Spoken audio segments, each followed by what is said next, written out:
ഉണ്ടാക്കാമെന്ന് നോക്കാം. ഞാൻ ഇതിനു വേണ്ടി ഉപയോഗിച്ചിരിക്കുന്നത് പോപ്കോൺ കർണൽസ് ആണ്. ഇത് 2 ടൈപ്പ് ഉണ്ട്. ഇതാണ് വലിയ ടൈപ്പുള്ള പോപ്കോൺ കർണൽസ്. ഞാൻ ഇതും പരീക്ഷിച്ചിട്ടുണ്ട്, ഈ ചെറിയ ടൈപ്പും പരീക്ഷിച്ചിട്ടുണ്ട്. ഇതാണ് നമ്മൾ ഉപയോഗിക്കുകയാണെങ്കിൽ ഒരുപാട് ടൈം എടുക്കും മാത്രമല്ല നമുക്ക് പെർഫെക്റ്റ് ആയിട്ടുള്ള പോപ്കോൺ കിട്ടുകയില്ല. മാത്രമല്ല അത് ഒരുപാട് അടിയിൽ പിടിച്ച് കരിഞ്ഞു പോകും. ഒത്തിരി തവണ ഞാൻ ഇത് പരീക്ഷിച്ചതിന് ശേഷമാണ് അവസാനം ഞാൻ ഈ ചെറുത് ഉപയോഗിക്കുന്നത്. ഈ ചെറുതാണ് നമ്മൾ പോപ്കോൺ ഉപയോഗിക്കാൻ നേരം ഏറ്റവും നല്ലത്. നമ്മൾ എത്ര നോക്കിയാലും മറ്റത് കൊണ്ട് നമുക്ക് കിട്ടാറില്ല, പെർഫെക്റ്റ് കോൺസ് കിട്ടാറില്ല. മാത്രമല്ല അത് നമ്മുടെ പാനൊക്കെ വല്ലാതെ അടി പിടിച്ച് പ്രോപ്പറായിട്ട് കുക്കാവുകയില്ല. ഇനി നമുക്ക് ഉണ്ടാക്കാൻ തുടങ്ങാം. ആദ്യമായി നമ്മളൊരു പാൻ എടുക്കാം. പാൻ ഒരു ലോ ഫ്ലെയിമിൽ ഇട്ടിട്ട് ചൂടായതിനു ശേഷം അതിലേക്ക് നമ്മൾ ഏതെങ്കിലും കുക്കിംഗ് ഓയിൽ ഒഴിക്കുക. ഞാനിപ്പോൾ സൺഫ്ലവർ ഓയിലാണ് ഉപയോഗിക്കുന്നത്. 1 ടേബിൾ സ്പൂണ് സൺഫ്ലവർ ഓയിൽ ഒഴിക്കുക. എന്നിട്ട് 1 ടേബിൾ സ്പൂൺ ബട്ടർ ഇടുക. ബട്ടർ ഓപ്ഷനാണ്. പോപ്കോണിൽ നമുക്ക് ആ ഒരു ബട്ടറിന്റെ ടേസ്റ്റ് വരണമെങ്കിൽ ബട്ടർ ഒഴിച്ചാൽ നല്ലതായിരിക്കും. നമ്മൾ ഉറപ്പുവരുത്തുക ഫ്ലെയിം എപ്പോഴും ലോ ഫ്ലെയിം ആയിരിക്കുകയാണെന്ന്. ബട്ടറും എണ്ണയൊക്കെ നന്നായിട്ട് ചൂടായതിനു ശേഷം നമ്മളടുത്ത് കോൺ ഇടുക. ഇനി നമ്മൾ കോൺ ഇടുക. ഇതിലേക്ക് കുറച്ച് ഉപ്പും നമ്മൾ മഞ്ഞളും കുരുമുളക് പൊടിയും ഇടുക. ആദ്യമായിട്ട് ഒരു 1/4 ടീസ്പൂൺ മഞ്ഞൾപ്പൊടി, 1 നുള്ള് ഉപ്പ്,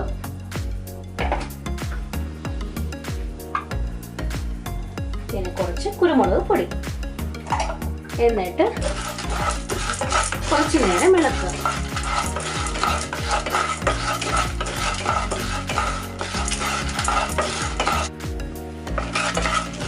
ഇതിപ്പോൾ നമ്മൾ ഏകദേശം നമ്മുടെ ലോ ടു മീഡിയം ഫ്ലെയിമാണ് ഇട്ടേക്കുന്നത്. ഇതിൽ 2-3 കോൺ ഏകദേശം പൊട്ടാൻ തുടങ്ങുമ്പോൾ നമ്മൾ പാൻ അടച്ചു വെക്കണം. നമുക്ക് ഇതേ സെയിം റെസിപ്പി പ്രഷർ കുക്കറിൽ ചെയ്യാവുന്നതാണ്. പ്രഷർ കുക്കറിലാണ് നമ്മൾ ചെയ്തതെങ്കിൽ ഈ സ്റ്റെപ്പെല്ലാം ചെയ്തിട്ട് അവസാനം കുക്കർ അടയ്ക്കാൻ നേരം നമ്മൾ ലോക്ക് ഇടാൻ പാടില്ല.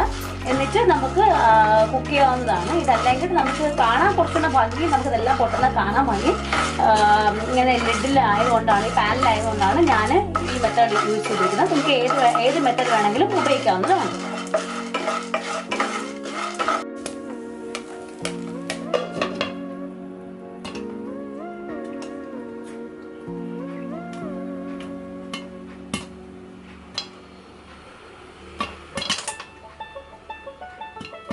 അടിയിൽ പിടിക്കാതിരിക്കാൻ വേണ്ടി നമ്മൾ ഇടയ്ക്കിടയ്ക്ക് നന്നായിട്ടൊന്ന് ഷേക്ക് ചെയ്ത് കൊടുക്കേണ്ടതാണ്.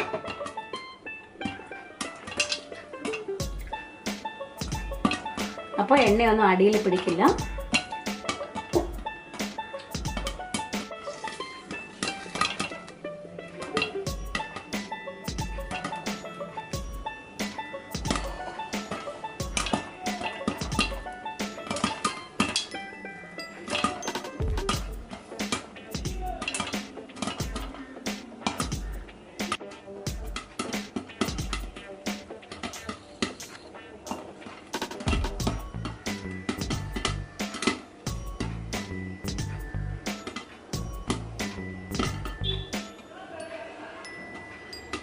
അപ്പോൾ കോൺ നന്നായിട്ട് എല്ലാ കോൺ നന്നായിട്ട് പൊട്ടിക്കഴിഞ്ഞു. നമ്മളിനി ഫ്ലെയിം ഓഫ് ചെയ്തിട്ട് പതുക്കെ തുറന്ന് നോക്കണം.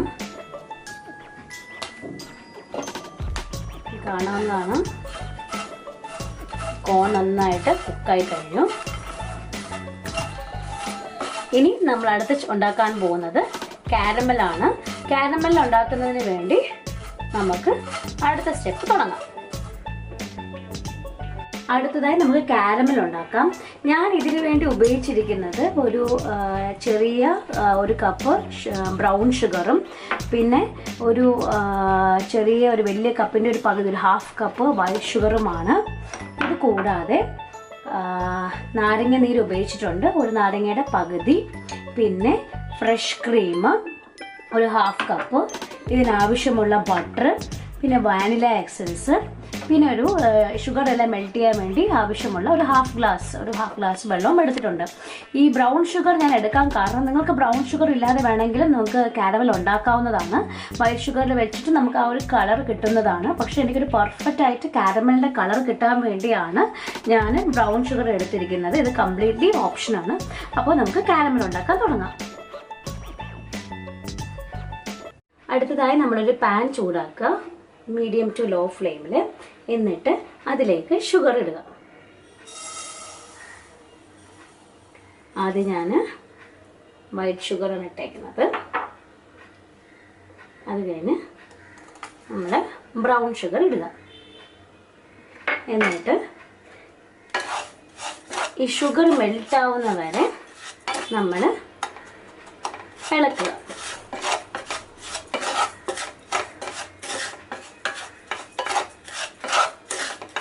നമ്മളിപ്പോൾ നോക്കിയാൽ മതി, കുറച്ച് ടൈം എടുക്കുമ്പോൾ ഷുഗർ നന്നായിട്ട് മെൽറ്റ് ആകാൻ തുടങ്ങും. അത് നമ്മൾ ഫ്ലെയിം കൂട്ടണ്ട. ഫ്ലെയിം കൂട്ടിക്കഴിഞ്ഞാൽ ഇത് ആകെ ഒന്ന് കരിഞ്ഞു പോകും. പ്രത്യേകിച്ച് ബ്രൗൺ ഷുഗറും കൂടി ഇടുന്നുള്ളതുകൊണ്ട്. അതുകൊണ്ട് ഒരു ലോ ടു മീഡിയം ഫ്ലെയിം ഇട്ടാൽ മതി. ഈ ലംസ് ഒക്കെ കണ്ടല്ലോ, അതൊക്കെ നമ്മൾ ഷുഗർ മെൽറ്റായി കഴിയുമ്പോഴേക്കും താനെ അത് പൊടിഞ്ഞു പൊക്കോളും. അതുകൊണ്ട് നമ്മൾ അതിനെക്കുറിച്ച് ഓർത്ത് നമ്മൾ ബോധർ ചെയ്യേണ്ട ആവശ്യമില്ല. ഈ കട്ടിയായിട്ടുള്ള ഭാഗങ്ങളെല്ലാം പൊടിഞ്ഞോളും.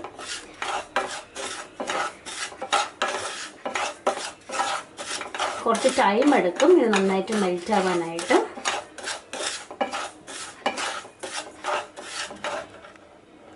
ഇതിങ്ങനെ നമുക്ക് കാണാൻ പറ്റും. നാണ്ട് കാരമലായിട്ട്, ചെറുതായിട്ട് കാരമലായിട്ട് ഷുഗറൊക്കെ ഒന്ന് മെൽറ്റായി തുടങ്ങുമ്പോൾ അടിയിൽ പിടിക്കാതിരിക്കാൻ വേണ്ടി നമ്മളിതിലേക്ക് ഒരു 1/4 ഗ്ലാസ് വെള്ളം ഒഴിക്കുക. ഈ 1/4 ഗ്ലാസ് വെള്ളം ഒഴിക്കുന്നത് നമ്മുടെ ഷുഗർ നന്നായിട്ട് മെൽറ്റ് ചെയ്യാൻ വളരെ എളുപ്പമായിരിക്കും. നമുക്കറിയാൻ പറ്റും, കണ്ടോ, ഇതൊക്കെ ഒട്ടിപ്പിടിക്കുന്നത്. നമ്മളൊന്നും പേടിക്കണ്ട, ഈ കട്ടിയൊക്കെ പൊക്കോളും. എന്നിട്ട് ഈ സമയം തന്നെ നമ്മൾ ഒരു നാരങ്ങയുടെ പകുതി ഒഴിക്കുക. നമുക്ക് കാണാൻ പറ്റും ആ ലംസ് ഒക്കെ കംപ്ലീറ്റ്ലി മെൽറ്റായിട്ട് പോയത്. അതിനാണ് ഞാൻ ഇതിൽ കുറച്ച് വെള്ളം ഒഴിക്കുന്നത്. ഞാനിപ്പോൾ നിങ്ങൾ കാണാൻ പറ്റും, ഞാൻ ഉപയോഗിച്ചിരുന്ന ആ സ്പാറ്റില മാറ്റിയിട്ട് ഞാനിപ്പോൾ ഒരു വുഡൻ സ്റ്റിക്കാണ് ഉപയോഗിച്ചിരിക്കുന്നത്. നമ്മൾ ഇനി കുക്ക് ചെയ്യുമ്പോൾ നല്ല ചൂടാണ് ഈ ഷുഗർ മെൽറ്റായി കഴിയുമ്പോൾ. അപ്പോൾ കുറച്ച് ഡിസ്റ്റൻസ് മെയിൻറ്റെയിൻ ചെയ്തിട്ട് വേണം നമ്മൾ കുക്ക് ചെയ്യാനായിട്ട്. അതുമല്ല, നമ്മൾ ആ സ്പാറ്റിലേക്ക് പകരമായിട്ട് വുഡൻ സ്പൂൺ ഉപയോഗിക്കുന്നതാണ് നല്ലത്. ഇനി നമ്മൾ ഇതിലേക്ക് 2 ടീസ്പൂണ് വാനില എസൻസ് ഒഴിക്കുക.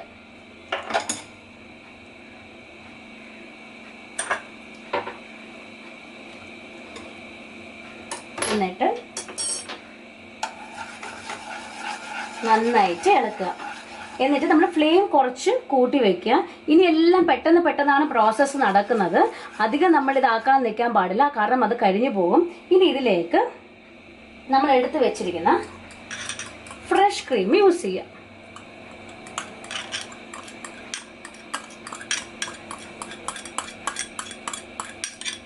ഫ്രഷ് ക്രീം യൂസ് ചെയ്യുക. എന്നാൽ മാത്രമേ നമുക്കൊരു പെർഫെക്റ്റ് ആയിട്ട് ആ ഒരു ടെക്സ്ചർ കിട്ടുകയുള്ളൂ. എന്നിട്ട് നന്നായിട്ട് മിക്സ് ചെയ്യാം. കുറച്ച് ഡിസ്റ്റൻസ് മെയിൻറ്റെയിൻ ചെയ്യണം, അല്ലെങ്കിൽ ഇതിന് തെറിക്കാൻ, നമ്മുടെ ബോഡിയിൽ തെറിക്കാൻ ചാൻസ് ഉണ്ട്. ഫ്ലെയിം കൂട്ടി വെച്ചിട്ട് നന്നായിട്ട് മിക്സ് ചെയ്യാം. ഈ സമയത്ത് തന്നെ കാരമലിന് കുറച്ചും കൂടെ ടേസ്റ്റ് കിട്ടാൻ വേണ്ടി നമ്മൾ 1 ടീസ്പൂൺ ബട്ടർ ഇടുക. എന്നിട്ട് അതും നന്നായിട്ട് മിക്സ് ചെയ്യുക. ഞാൻ പറഞ്ഞല്ലോ, ബ്രൗൺ ഷുഗറൊക്കെ കംപ്ലീറ്റ്ലി ഓപ്ഷനാണ്. പക്ഷെ നമുക്ക് ആ കാരമലിൻ്റെ ഒരു പെർഫെക്റ്റ് കളർ കിട്ടണം എന്നുണ്ടെങ്കിൽ ബ്രൗൺ ഷുഗർ യൂസ് ചെയ്യുന്നതാണ് നല്ലത്. അതുപോലെ സ്പാറ്റില്ലയ്ക്ക് പകരമായിട്ട് നിങ്ങൾ വുഡൻ സ്റ്റിക്ക് ഉപയോഗിക്കണം. കുറച്ച് ഡിസ്റ്റൻസ് മെയിൻറ്റെയിൻ ചെയ്യണം, കാരണം ഭയങ്കര ചൂടാണ്. നമ്മൾ ഫ്ലെയിം ഇപ്പോൾ low to high, medium to high ആണ്. അധികം നേരം നമ്മളിത് കുക്കാവാൻ നിൽക്കണ്ട. ഇത് നമ്മൾ ഇതിൻ്റെ നന്നായിട്ട് ആയിട്ടുണ്ടെന്നുള്ളത് നമുക്ക് മണം വരുമ്പോഴാണ് നമുക്ക് മനസ്സിലാവുന്നത്. ആ കാരമലിൻ്റെ മണം വരുമ്പോൾ, ആ കാരമലിൻ്റെ മണം വന്നു കഴിഞ്ഞാൽ, ഇത് കുക്ക് ചെയ്ത് കാരമലിൻ്റെ മണം വന്നു കഴിഞ്ഞാൽ നമ്മൾ ഉടനെ നമ്മൾ ഫ്ലെയിം ഓഫ് ചെയ്യണം. ഒരുപാട് നേരം കുക്കായി കഴിഞ്ഞാൽ ഇത് ആകെപ്പാടെ സ്റ്റിക്കി ആയി പോകും. അതുകൊണ്ട് നമ്മൾ കുറച്ച് നേരം ചെയ്താൽ മതി.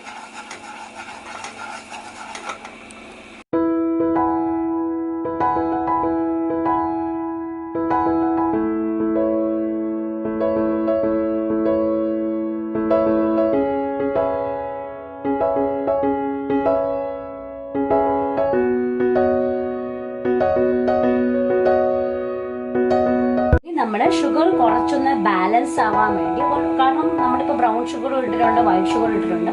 അപ്പോൾ ഇതൊന്നും നമുക്കൊന്ന് പെർഫെക്റ്റ് ആയിട്ടൊന്ന് ബാലൻസ് ചെയ്യാൻ വേണ്ടി ഇതിലേക്ക് കുറച്ച് ഉപ്പിടുക. എന്നിട്ട് അതും കൂടെ മിക്സ് ചെയ്യാം. ഇനി ഇത് അധികം മെൽറ്റാൻ വേണ്ടി കാത്തിരിക്കേണ്ട. ആ ഒരു കൊഴുപ്പ് കിട്ടിക്കഴിഞ്ഞാൽ നമുക്ക് ഓഫ് ചെയ്യാവുന്നതാണ്. ഏകദേശം ഒരു മിനിറ്റ് മതിയാകും. നമ്മൾ ജസ്റ്റ് ഇങ്ങനെ എടുത്തിട്ട് ഇങ്ങനെ ആക്കിയാൽ മതി. നിങ്ങൾക്ക് വേണമെങ്കിൽ പാനിൻ്റെ ഈ സൈഡിലൊക്കെ ബട്ടർ തേച്ച് പിടിപ്പിക്കാവുന്നതാണ്. അതുകൊണ്ട് അങ്ങനെ ചെയ്ത് കഴിഞ്ഞാൽ നമ്മുടെ പാനിലോട്ട് ഷുഗർ ഒന്നും ഒട്ടിപ്പിടിക്കുകയില്ല. അതല്ലാന്നുണ്ടെങ്കിൽ നമ്മൾ ഇടയ്ക്ക് ഇങ്ങനെ ഇളക്കിയാൽ മതി. അപ്പോൾ ഷുഗറും ആ ബട്ടറൊന്നും അധികം നമ്മുടെ പാനിൽ സൈഡിലൊന്നും ഒട്ടിപ്പിടിക്കുകയില്ല. അപ്പോൾ നമ്മുടെ പെർഫെക്റ്റ് ആയിട്ടുള്ള കാരമൽ റെഡി ആയി കഴിഞ്ഞു. ഇനി നമുക്കിത് നമ്മുടെ പോപ്കോണിലോട്ട് സെർവ് ചെയ്യാം. ഇത് കാണാൻ പറ്റും, ഫുൾ ക്രീമി ടെക്സ്ചറാണ്. ഇതാവുമ്പോൾ സ്റ്റോപ്പ് ചെയ്യണം. കാരണം എന്ന് വെച്ചാൽ അല്ലെങ്കിൽ നമ്മുടെ കാരമൽ ഉണ്ടാക്കി കഴിയുമ്പോൾ അത് കട്ട പിടിക്കും. അപ്പോൾ നമുക്ക് പോപ്കോണിലോട്ട് സെർവ് ചെയ്യാം. ഈ ഷുഗർ കാരമലിന് നല്ല ചൂടാണ്. അപ്പോൾ നമ്മൾ ചൂടാറിയതിന് ശേഷം വേണം നമ്മൾ പോപ്കോണിലോട്ട് നമ്മൾ ഒഴിക്കേണ്ടത്. അല്ലെങ്കിൽ നമുക്ക് നമ്മുടെ കൈയൊക്കെ പൊള്ളും. അതുകൊണ്ട് അത് വളരെ സൂക്ഷിക്കണം. ഇപ്പോൾ എൻ്റെ കാരമലിൻ്റെ ചൂടെല്ലാം പോയി കഴിഞ്ഞു. ഇനി ഞാനിത് പോപ്കോണിലോട്ട് ഒഴിക്കാൻ പോവുകയാണ്. അപ്പോൾ ഞാനിനി കാരമല് പോപ്കോണിലോട്ട് സെർവ് ചെയ്യാണ്.